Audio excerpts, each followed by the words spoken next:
थोड्याशा गप्पा मारूयात सुराना अँड बोथराचे ओनर शैलेश बोथरा यांच्याबरोबर. Sir, how you? I am good. Sir, तुमचं पहिलंच वर्ष आहे MCAच्या बरोबर तुम्ही काम करताय. तसं केलंय मला माहिती आहे, पण ते पडद्या मागणं होतं. यावेळेस स्वतः तुम्ही समोर आलेला आहात, एक टीम तुम्ही घेतलेली आहात. पहिलंच वर्ष, पहिलीच टुर्नामेंट, कसा एक्सपिरियन्स आहे? अतिशय सुंदर, म्हणजे एक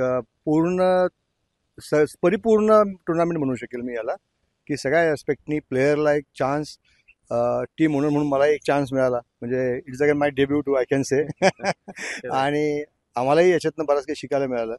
प्लेयर्स चॉईस, प्लेयर सिलेक्शन हा एक क्रुशियल कॉल होता. आणि तो लास्ट मिनिटपर्यंत जो काही चालला, याला आमचे टीम कोचेस जे काही आमचे होते त्यांनी त्याच्यामध्ये जे काही केलं, आमचे मेंटॉर सरांनी जी काही त्याच्यामध्ये हेल्प केली, किंवा यांनी जे सिलेक्शन केलं, फ्रँकली मी त्याच्यात इन्व्हॉल्व नव्हतो, कारण it is not my area, my forte. त्याच्यामुळे आम्ही एक ठरवलं, ज्याचं जे काम आहे ते त्यांनी करावं. त्यांनी ते सुंदर केलं.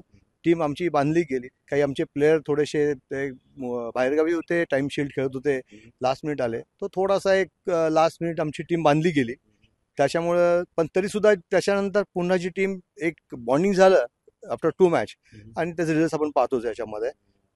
तिसरी मॅच आम्ही जिंकता थोडक्यात गेली. अदरवाईज डेफिनेटली आम्हाला चान्स होता, असं मी नक्की म्हणू शकेल. All credit goes to team coaches and boys, surely. Superb. असं म्हटलं जातं की ह्या स्टँडर्डचं जे क्रिकेट आपण इथे पाहतोय तिथे तुम्हाला दुसरा चान्स मिळत नाही, आणि याचीच खरं प्रचिती आता खूप साऱ्या प्लेयर्सना आली आहे. कारण आता जे क्लब क्रिकेट खेळत होते त्याच्यापेक्षा हे वेगळं स्तर आहे, थोडं स्टँडर्ड या क्रिकेटचं जास्त चांगलं आहे. तर तसंच तुमच्या बाबतीत घडलं असं म्हणूया का? कारण एक विन पाहिजे होती, आणि एक मॅच जिंकल्यानंतर तुम्ही आता थांबला नाहीत, लागोपाठ दोन्ही मॅचेस जिंकलाय, पण थोडा उशीर झाला. हो, अगदी अगदी अगदी. शेवटी रिझल्ट मॅटर्स, आणि तो एक छोटासा आमचा एक तो प्रयत्न कमी पडला होता. पण डेफिनेटली क्लब लेवल आणि याच्यामधला एक जो मी म्हणाल की एक गॅप भरली गेलेली आहे यामध्ये, की क्लब लेवलचं क्रिकेट हे नेमकी त्या लेवलला होतं, पण हे एक्सपोजर त्याला तेवढं येत नव्हतं.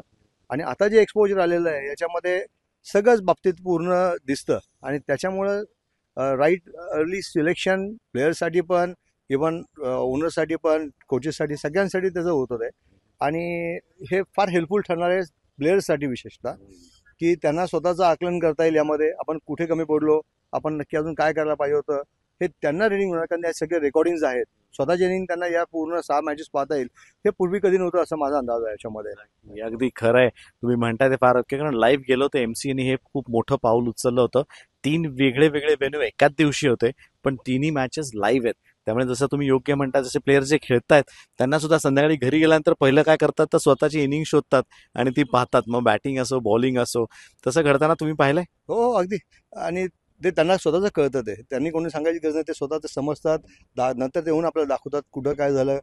कारण त्यांचे जे काही परसेप्शन, मिसकन्सेप्शन, व्हॉट एव्हर जे आहे, तिथं त्याला ते समोर त्याला पूर्ण उघडं पडतं.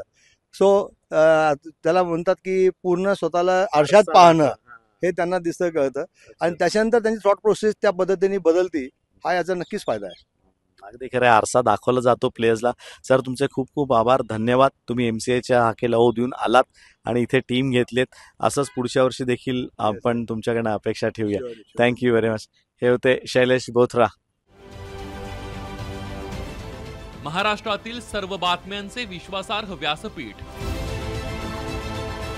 सकाळच्या सर्व सोशल मीडिया प्लॅटफॉर्मला लाईक, फॉलो आणि सबस्क्राईब करा. तसंच सर्व नोटिफिकेशनसाठी बेल आयकॉन प्रेस करायला विसरू नका.